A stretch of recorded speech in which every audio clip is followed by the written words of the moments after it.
দুনিয়াতে সব ধর্ষকের বিচার যদি এভাবে করা হতো তাহলে কেমন হতো। রবার্ট নামের এই বিজ্ঞানীর মেয়েকে একদিন একটা ছেলে সবার আড়ালে নিয়ে গিয়ে ধর্ষণ করে। এর ফলে মেয়েটি এতটাই ট্রমাটাইজড হয়ে যায় যে সে এক সময় তার নিজের আপন বাবাকেই তার ধর্ষক ভাবতে শুরু করে। দিন যত পার হয় ততই সে পাগল হয়ে যায়, আর এক সময় মেয়েটি হাসপাতালের বিল্ডিং থেকে লাফ দিয়ে মারা যায়। নিজের মেয়ের এভাবে মারা যাওয়া ওই বিজ্ঞানী লোকটি আর সহ্য করতে পারে না, তাই সে ওই ধর্ষক ছেলেটিকে খুঁজে বের করে এবং তাকে কিডন্যাপ করে তার উপর দিনের পর দিন ভয়ঙ্কর সব গবেষণা চালিয়ে একসময় ওই ছেলেটিকে মেয়ে বানিয়ে দেয়। তারপর থেকে সে ওই মেয়েটির সাথেই থাকতে শুরু করে। কিন্তু কিভাবে সে এমন সুন্দর একটি ছেলেকে ঠিক তার মেয়ের মতো দেখতে পুরুষ থেকে একটি সুন্দরী মেয়েতে পরিণত করে দিল, তার উপর সে কেমন ভয়ঙ্কর সব এক্সপেরিমেন্ট চালিয়েছিল। হ্যালো বন্ধুরা, আপনারা দেখতে চলেছেন ফিল্মিময় presents the skin I live in মুভির সম্পূর্ণ এক্সপ্লেনেশন। তাহলে চলুন বেশি দেরি না করে গল্প শুরু করা যাক। রবার্ট লেডগার্ড নামের এই লোকটি একজন বিখ্যাত প্লাস্টিক সার্জন। সে আজকে সমস্ত বিজ্ঞানীদের সামনে একটি লেকচারে বলছিল সে কিভাবে একটি প্লাস্টিক সার্জারিতে ব্যাপক সফলতা লাভ করেছে। এমনকি একজন পুরুষের জেন্ডার চেঞ্জ করে তাকে সম্পূর্ণ মেয়েতে রূপান্তর করা নিয়েও সে গবেষণা করছে। সে আশা করছে খুব দ্রুতই এই ব্যাপারে সে সফলতা অর্জন করতে পারবে। তার এমন অভূতপূর্ব সাফল্য দেখে সেখানে থাকা সমস্ত বিজ্ঞানী অনেক অবাক হয়, কারণ এই সার্জারি হয়তো একদিন পৃথিবীর অনেক কিছু বদলে দেবে। সেখান থেকে লেকচার শেষ করে সে বাসায় চলে আসে এবং সোজা তার ল্যাবরেটরিতে গিয়ে আবারও কাজ করতে শুরু করে। এখানেই মূলত সে প্লাস্টিক সার্জারির উপরে একটি গবেষণা করছে। সে মানুষের শরীর থেকে পুড়ে যাওয়া চামড়া বা কোনো দাগ পড়া চামড়া কেটে বাদ দিয়ে সেটা পুরোপুরি ভালো করে তুলতে পারে। কিন্তু এখন সে গবেষণা করছে কিভাবে একজন পুরুষের সবকিছু পরিবর্তন করে তাকে সম্পূর্ণ মেয়েতে রূপান্তর করা যায়। কাজ শেষে পরদিন আবারও সে যখন একটি ইনস্টিটিউটে লেকচার দিচ্ছিল, তখন সেখানে তার দেশের প্রেসিডেন্টের সে তাকে জিজ্ঞেস করে সে যে কাজগুলো করছে সেগুলো তো সম্পূর্ণ ইলিগাল। সে কাদের চামড়ার উপর এই ধরনের গবেষণাগুলো করছে। কিন্তু ডক্টর রবার্ট প্রেসিডেন্টকে বলে সে কোনো মানুষের শরীরে এই গবেষণা চালায় না, বরং সে এক ধরনের ইঁদুর এবং বন্য শূকরের ওপর এই গবেষণা চালাচ্ছে, তাই এটা কোনোভাবেই ইলিগাল না। যাই হোক, তবুও মিস্টার প্রেসিডেন্ট তার ওপর কেমন সন্দেহের চোখে তাকায়। কিন্তু ডক্টর রবার্টের এই প্লাস্টিক সার্জারি সফল হওয়ার পেছনে একটি হৃদয় বিদারক গল্প আছে, যে গল্প তাকে আজ একজন প্লাস্টিক সার্জন হতে বাধ্য করেছে।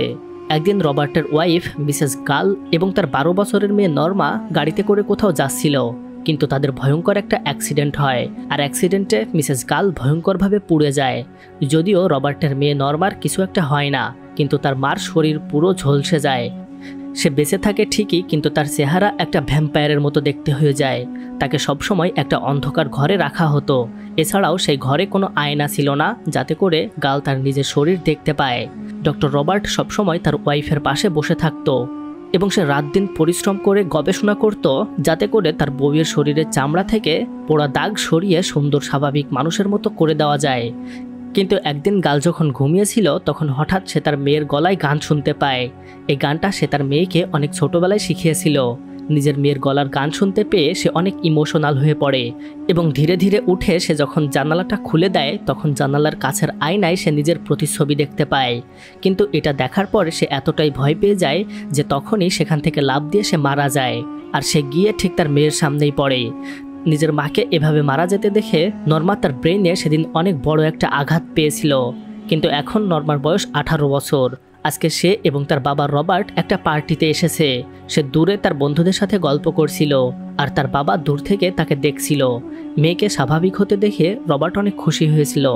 পার্টিতে নর্মা একটি ছেলেকে দেখতে পায়। ছেলেটি তার দিকে তাকিয়ে সুন্দর করে হাসে। এই ছেলেটির নাম ভিনসেন্ট। সে তার মায়ের সাথে শহরের একটি ফ্যাশন দোকানে কাজ করে। ভিনসেন্টকে দেখে নর্মারও অনেক পছন্দ হয়। তারা দুজন গল্প করতে করতে কিছুটা গার্ডেনের ভিতরে চলে আসে। সেখানে ভিনসেন্টের কিছু বন্ধুও ছিল, কিন্তু তারা জোড়ায় জোড়ায় দূরে চলে যায়। তখন নর্মা এবং ভিনসেন্ট একা হয়ে পড়ে। গল্প করতে করতে তারা আরও দূরে চলে যায়। নর্মা একটি উঁচু হিল পরেছিল, তাই তার হাঁটতে অনেক সমস্যা হচ্ছিল। একসময় সে মাটিতে হোঁচট খেয়ে পড়ে যায়, কিন্তু তখনই ভিনসেন্ট তাকে চুমু খেতে শুরু করে। তারপর সে তাকে একটি গাছের নিচে শুইয়ে দিয়ে তার সাথে ইন্টিমেট হয়। কিন্তু সেই মুহূর্তে পার্টিতে একজন শিল্পী আই নিড টু লাভ গানটি গাওয়া শুরু করে, আর এই গানটি নর্মার কানে গেলে তার মায়ের কথা মনে পড়ে যায়, কারণ তার মা এই গানটি তাকে শিখিয়েছিল।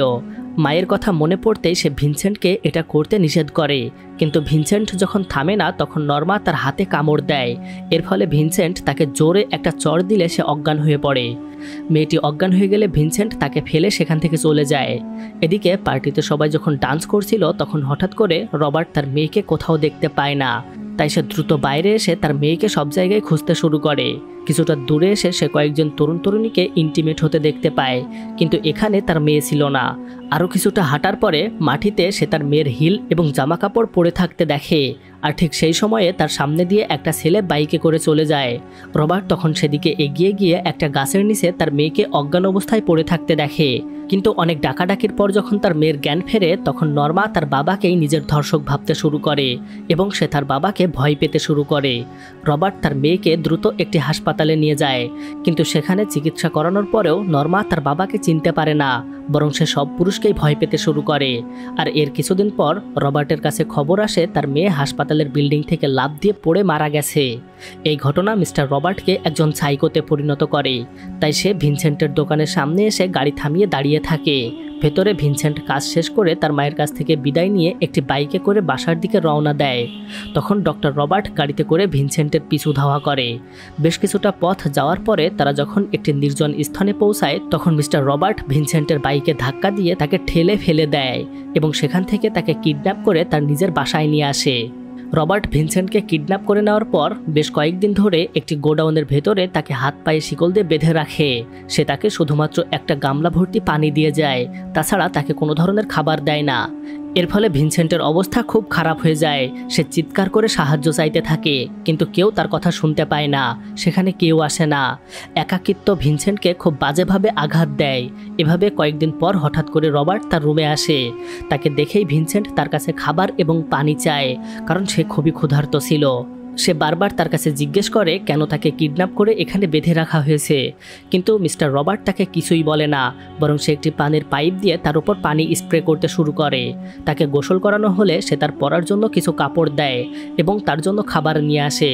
খাবারটা পেয়ে ভিনসেন্ট সেটা গোগ্রাসে খেতে শুরু করে। তাকে খাবার দিয়ে মিস্টার রবার্ট যখন সেখান থেকে চলে যাচ্ছিল তখন ভিনসেন্ট তাকে বারবার যেতে নিষেধ করে, কারণ সে একাকিত্ব অনেক ভয় পায়। কিন্তু তবুও রবার্ট তাকে একা ছেড়ে দিয়ে সেখান থেকে চলে যায়। পরদিন রবার্ট আবারও সেখানে এসে প্রথমেই ভিনসেন্টের মুখে এক ধরনের আঠালো পদার্থ মাখিয়ে তার দাড়িগুলো তুলে ফেলে এবং তাকে সুন্দর করে শেভ করিয়ে দেয়। তারপর সে তাকে অজ্ঞান করে তার নিজের ল্যাবরেটরিতে নিয়ে যায়। তাকে অজ্ঞান করে জেন্ডার পরিবর্তন করা অপারেশনের জন্য প্রস্তুত করা হয়। এই বিষয়ে তার কিছু বিশেষজ্ঞ বন্ধু ছিল। সে তাদেরকে ডাকে এই কাজে সাহায্য করার জন্য, যদিও তারা জানতো এটা একটা মেয়ে আর তার ইচ্ছাই এটা করা হচ্ছে। কিন্তু তাদের মধ্যে একজন মিস্টার রবার্টকে জিজ্ঞেস করে, এই মেয়েটাকে দেখে তো মনে হচ্ছে না সে একটা মেয়ে, তার মুখে সম্ভবত দাড়ি ছিল, সে কি কোনো ছেলে? কিন্তু ডক্টর রবার্ট কৌশলে তাদেরকে মিথ্যা বলে এবং তারা এই কথা নিয়ে আর বেশি কথা বাড়ায় না। চারজন সার্জন মিলে 24 ঘন্টার বিরাট একটা অপারেশন শেষে যখন ভিনসেন্টের জ্ঞান ফেরে তখন সে মিস্টার রবার্টকে জিজ্ঞেস করে, আমার সাথে কি করা হয়েছে? আমার গোপন জায়গায় আর কোনো ফিলিংস পাচ্ছি না কেন? তার প্রশ্নের উত্তরে ডক্টর রবার্ট তাকে বলে, তোমার জেন্ডার পরিবর্তন করার একটা বড় সার্জারি করা হয়েছে, আর আমাদের ভাগ্য ভালো থাকায় আমরা এই সার্জারিতে সফল হয়েছি, সুতরাং তুমি এখন অনেকটাই একজন মেয়ের মতো হয়ে গেছো। এরপর তাকে একটা রুমে পাঠিয়ে দেওয়া হয়। সেখানে সে একটি চেয়ারের ওপর উঠে আয়নায় নিজের গোপন জায়গাটা দেখার চেষ্টা করছিল, কিন্তু তখনই রুমে ডক্টর রবার্ট চলে আসে। এবারে ডক্টর রবার্ট তার জন্য বেশ কিছু টয় নিয়ে এসেছিল। সেগুলো তাকে দেখিয়ে বলে, আমরা তোমার যে অপারেশনটা করেছি সেটা যদিও সাকসেসফুল হয়েছে, কিন্তু তোমার ভ্যাজাইনার টিস্যু এখনও পাতলা এবং নরম রয়ে গেছে। তাই এগুলো দিয়ে তোমাকে প্রতিদিন চেষ্টা করতে হবে, যার ফলে প্রথমে তুমি এই ছোটোটা নিতে পারবে এবং শেষে খুব ভালোভাবেই এই বড়টা নিতে পারবে। তার কথা শুনে ভিনসেন্ট পরের 4 সপ্তাহ ধরে এগুলো দিয়ে নিজের ভেতরে ট্রাই করে এবং একসময় ডক্টর রবার্ট এটা চেক করে এবং সে খুব খুশি হয়, কারণ ওই জায়গাটা এখন সম্পূর্ণ মেয়েদের মতো হয়ে গেছে। ডক্টর রবার্ট যখন তাকে চেক করার পর চলে যাচ্ছিল তখন ভিনসেন্ট তাকে জিজ্ঞেস করে, এখন কি আমি যেতে পারি? আমি তো তোমার সব কথাই শুনেছি। কিন্তু ডক্টর রবার্ট তাকে বলে, তুমি কোথাও যেতে পারবে না, কারণ আমরা তো সবেমাত্র কাজটা শুরু করলাম, এখনও অনেক কাজ বাকি। তাকে কিডন্যাপ করার এতদিন পরে এসেও ভিনসেন্ট যখন জিজ্ঞেস করে সে তার সাথে এগুলো কিসের জন্য করছে, এই প্রশ্নের উত্তরে এবার ডক্টর রবার্ট তাকে বলে, তুমি আজ থেকে বেশ কিছুদিন আগে যে মেয়েটিকে গার্ডেনে নিয়ে গিয়ে ধর্ষণ করেছিলে, আমি সেই হতভাগ্য মেয়ের বাবা। তার কথা শুনে ভিনসেন্ট তার কাছে ক্ষমা চায় এবং বলে, আমি আসলে ওই দিন অনেকগুলো মাদকদ্রব্য খেয়েছিলাম আর এ কারণেই আমি নিজেকে সামলাতে পারিনি। এবারে ভিনসেন্ট বুঝতে পারে তার কোন পাপের কারণে এতগুলো সাজা সে এখন পাচ্ছে, আর এগুলো জানার পরে তার তো কিছুই বলার থাকে না। এরপর বেশ কিছুদিন ধরে ডক্টর রবার্ট তার মুখে একটি প্লাস্টিক সার্জারি করে তার মুখের চেহারা সম্পূর্ণ পাল্টে দেয়, আর এবারে সে সম্পূর্ণ একটি মেয়ের চেহারা পায়। আর এই মেয়েটি ছিল ডক্টর রবার্টের সেই অ্যাক্সিডেন্ট করে মারা যাওয়া ওয়াইফের চেহারার মতো। ধীরে ধীরে বেশ কিছু সার্জারির মাধ্যমে সে ভিনসেন্টকে সম্পূর্ণ একজন মেয়েতে পরিবর্তন করে দেয়। যেহেতু সে একজন সফল প্লাস্টিক সার্জন ছিল, তাই কোনোভাবেই বোঝা যায় না ভিনসেন্টের চেহারা পরিবর্তন করা হয়েছে। ডক্টর রবার্ট ভিনসেন্টকে যখন একটা কালো পোশাক পরিয়ে দিচ্ছিল, তখন হঠাৎ করে সে তাকে মেরে বাড়ি থেকে পালিয়ে যেতে শুরু করে। কিন্তু এটা এতটাই নিরাপত্তায় ঘেরা একটা বাড়ি ছিল যে ভিনসেন্ট কোনোভাবেই এই বাড়ি থেকে পালাতে পারে না। সুতরাং ডক্টর রবার্ট আবারও তাকে রুমে বন্দি করে রাখে। আর তারপর ডক্টর রবার্ট তাকে একটি মেয়ের নাম দেয়, আর তার নতুন নাম হয় ভেরা। রবার্ট ভেরাকে পরার জন্য বেশ কয়েকটি মেয়েদের পোশাক দিয়ে গিয়েছিল, কিন্তু ভেরা এগুলো কোনোভাবেই পরতে ইচ্ছুক না, তাই সে ওই পোশাকগুলো টুকরো টুকরো করে ফেলে। এখান থেকে তাকে আর কখনোই বাইরে বের করা হয় না, বরং সবসময় তাকে এই রুমের মধ্যেই বন্দি করে রাখা হয়। এই রুমে একটা টিভি ছিল, সেখানে ভেরা মাত্র 3টি টিভি চ্যানেল দেখার সুযোগ পেত। একদিন ডক্টর রবার্ট তার বাসায় দেখাশোনা করার জন্য একজন মহিলাকে নিয়ে আসে, আর এই মহিলার কাছেই সে বড় হয়েছে। এরপর থেকে এই বাড়ির সমস্ত দায়িত্ব এই মহিলা পালন করতে শুরু করে। সে ভেরাকে নির্দিষ্ট সময়ে খাবার দেয় এবং তার দেখাশোনা করে।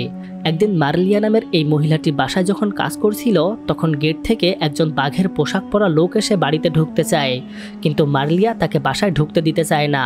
কিন্তু ওই লোকটি নিজের পরিচয় দেয়, তার নাম হচ্ছে জিকা। আসলে সে মার্লিয়ার আপন ছেলে। নিজের পরিচয় দেওয়ার পরও মার্লিয়া তাকে ঢুকতে দিতে চায় না, কিন্তু জিকা তাকে শুধুমাত্র একটু খাবার খাওয়ার জন্য ঢুকতে দিতে বলে এবং খাবার খাওয়া শেষ হয়ে গেলে সে চলে যাবে এটা প্রতিজ্ঞা করে। আর এ কারণেই মার্লিয়া জিকাকে তাদের বাসায় ঢুকতে দেয়। মার্লিয়া তার ছেলে জিকাকে খাবার খেতে দেয়। খাবার খেতে খেতে মার্লিয়া টিভিতে দেখতে পায় শহরে একটা বড় ডাকাতি হয়েছে, আর ডাকাতিটা করেছে তার ছেলে জিকা। আর এই কারণেই সে পালিয়ে এখানে এসে আশ্রয় নিয়েছে। এটা দেখার পর মার্লিয়া তাকে দ্রুত বাসা থেকে চলে যেতে বলে, কিন্তু ঠিক সেই সময়ে জিকার সিসিটিভি ক্যামেরার সেই স্ক্রিনে চোখ পড়ে। রুমের মধ্যে ভেরা ব্যায়াম করছিল, আর এটা দেখে জিকা তাকে রবার্টের বউ মনে করে, আর এ কারণে সে তার কাছে যেতে চায়, কিন্তু তার মা তার কাছে যেতে দিতে রাজি না। তাই সে তার দিকে লুকিয়ে একটা পিস্তল ধরলে কৌশলে জিকা সেটা তার মায়ের কাছ থেকে কেড়ে নেয় এবং তাকে একটা চেয়ারে বেঁধে রেখে ভেরার কাছে যায়। কিন্তু সেখানে গিয়ে সে দেখতে পায় তার রুমে তালা দেওয়া, তাই সে ফিরে এসে তার মাকে নির্যাতন করে আবারও চাবিটা নিয়ে রুমে ঢোকে। ভেরা তার কাছ থেকে পালিয়ে যাওয়ার চেষ্টা করলেও সে কোনোভাবেই পারে না। জিকা তাকে ধরে ফেলে এবং তারপর সে তার সাথে জোর জবরদস্তি করে ইন্টিমেট হয়। কিন্তু সে যখন ভেরার সাথে এটা করছিল, ঠিক তখনই রবার্ট বাসায় চলে আসে। রুমে ঢুকে সে মার্লিয়াকে একটি চেয়ারে বাঁধা অবস্থায় দেখতে পায়, আর সিসিটিভিতে সে দেখতে পায় জিকা ভেরার সাথে খারাপ কাজ করছে। এ কারণে সে দ্রুত একটি পিস্তল হাতে রুমে যায় এবং সেখানে জিকাকে মেরে ফেলে। বেশ কিছুক্ষণ পর রবার্ট বাইরে গিয়েছিল জিকার অন্ত্যেষ্টিক্রিয়া সম্পূর্ণ করতে। তখন মার্লিয়া ভেরার সাথে একটি গল্প বলতে শুরু করে। সে বলে, জিকা এবং ডক্টর রবার্ট দুজনেই আমার আপন সন্তান, কিন্তু তাদের বাবা আলাদা। তবে ছোটবেলা থেকেই শুধুমাত্র জিকা আমার কাছে বড় হয়েছে, আর আমি একজন ধনী লোকের কাছে রবার্টকে দিয়ে দিয়েছিলাম। সেই লোকই পরবর্তীতে পরিচারিকা হিসেবে রবার্টকে আমার কাছে দিয়ে গিয়েছিল এবং সে আমার কাছেই বড় হয়েছে। কিন্তু ছোটবেলা থেকেই জিকা রাস্তার ছেলেদের সাথে মিশে নেশাগ্রস্ত হয়ে পড়ে, আর অন্যদিকে ডক্টর রবার্ট ছিল খুবই বুদ্ধিমান এবং মেধাবী একজন ছেলে। সুতরাং পরবর্তীতে সে লেখাপড়া শিখে একজন বিজ্ঞানী হয়েছে। তারা যখন গল্প করছিল তখন সেখানে রবার্ট আসে। তারপর সে ভেরাকে নিয়ে রুমে ঢুকে পড়ে।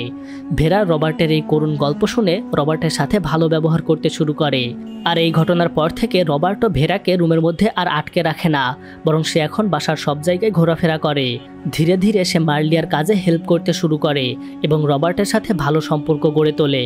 একদিন রবার্ট যখন ভেরার রুমে এসেছিল, তখন সে রবার্টকে বলে, আমরা কি একসাথে থাকতে পারি না? বিবাহিত মানুষ যেভাবে একসাথে থাকে। কিন্তু তখন রবার্ট তার কথায় রাজি না হলেও পরবর্তীতে সে ভেরার সাথেই থাকতে শুরু করে। যেহেতু তার চেহারা হুবহু রবার্টের মৃত স্ত্রীর মতো ছিল, তাই সে তার প্রতি অনেক ভালোবাসা অনুভব করে। প্রথমে দুই একটা ভালো কাজ করে সে রবার্টের বিশ্বাস অর্জন করে।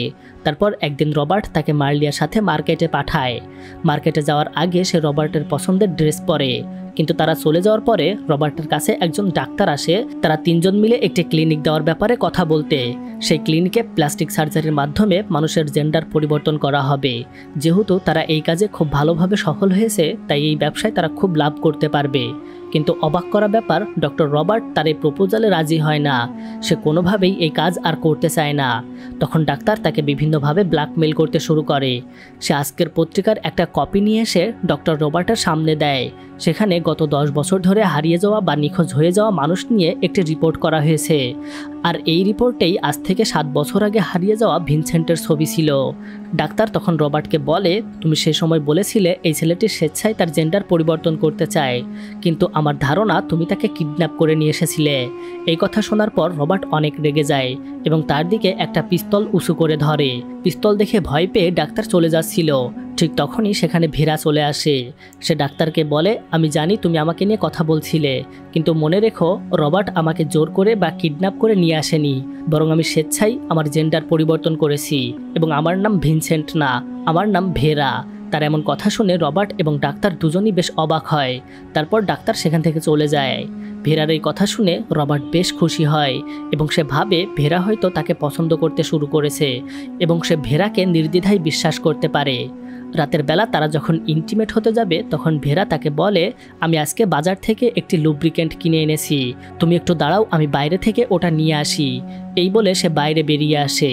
তারপর ডক্টর রবার্টের টেবিলের ড্রয়ার থেকে তার পিস্তলটি হ্যান্ডব্যাগে ভরে নিয়ে রুমে চলে আসে। রুমে এসে সে রবার্টের দিকে পিস্তল তাক করে তার বুকে গুলি করে। দিকে মার্লিয়া ঘুমিয়েছিল, কিন্তু গুলির শব্দে তার ঘুম ভেঙে গেলে পিস্তল হাতে নিয়ে সে রবার্টের রুমে আসে। কিন্তু সে রুমে ঢুকতেই ভেরা লুকিয়ে তাকেও গুলি করে। বৃদ্ধা মহিলা মারা যেতে যেতে বলে, আমি এটা জানতাম তুমি তার সাথে বিশ্বাসঘাতকতা করবে, কিন্তু আমার ছেলে আমার কথা শোনেনি। এরপর কিছুক্ষণের মধ্যেই তারা দুজন সেখানে মারা যায়। আর ভেরা বাড়ি থেকে পালিয়ে সোজা তার মায়ের সেই কাপড়ের দোকানে আসে, কিন্তু তাকে দেখে কেউ চিনতে পারে না। সে তার মায়ের সাথে যখন বলে, আমি ভিনসেন্ট, আজ থেকে 7 বছর আগে আমি হারিয়ে গিয়েছিলাম, কিন্তু যে আমাকে কিডন্যাপ করেছিল সে আমার জেন্ডার পরিবর্তন করে দিয়েছে। এতগুলো বছর পর নিজের ছেলেকে খুঁজে পেয়ে তার মা তাকে জড়িয়ে ধরে।